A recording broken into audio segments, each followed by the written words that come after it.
આ બે પત્રકારોની ધરપકડ કરી સુરતની ઓલપાડ પોલીસે જેલના સળિયા પાછળ ધકેલી દીધા છે, કારણ કે આ પત્રકારો પત્રકારત્વના નામે ખંડણીખોરીનું પાપ કરતા હતા. આરોપી પત્રકારોએ ફરિયાદીનો દારૂ વેચાણનો વિડીયો બનાવી તેને વાયરલ કરવાની તેમજ ફરિયાદીને આજીવન સજા થાય તેવા ખોટા કેસમાં ફસાવી દેવાની ધમકી આપી હતી. એટલું જ નહીં, ફરિયાદીના ગળા પર રેમ્બો ચાકુ જેવો છરો મૂકી જાનથી મારી નાખવાની ધમકી આપી રૂપિયા 10,000 પડાવી લીધા હતા. જે બાદ ગુજરાત અસ્મિતાના તંત્રી અને રિપોર્ટર સામે ફરિયાદીએ ફરિયાદ દાખલ કરી હતી. ત્યારે આખરે પોલીસે બે આરોપીઓની ધરપકડ કરી જેલના સળિયા પાછળ ધકેલી દીધા છે.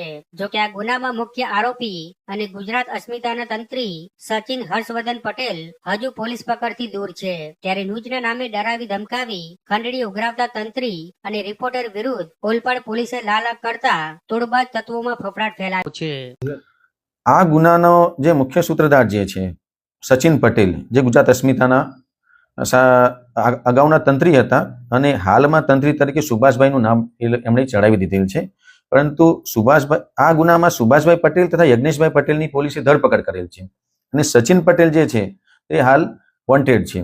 સચિન પટેલ વિરુદ્ધ આ જ પ્રકારના ગુના અઠવા પોલીસ સ્ટેશન ખાતે તથા અડાજણ પોસ્ટે ખાતે અગાઉ પણ દાખલ થયેલ છે અને પોલીસે સચિન પટેલની ધરપકડ કરવા માટે હાલ તપાસ તજવીજ હાથ ધરેલ છે અને પોલીસે આ આરોપીના રિમાન્ડ મેળવેલ છે અને આગળની તપાસ ચાલુ છે. 1 દિવસના રિમાન્ડ મળેલ છે.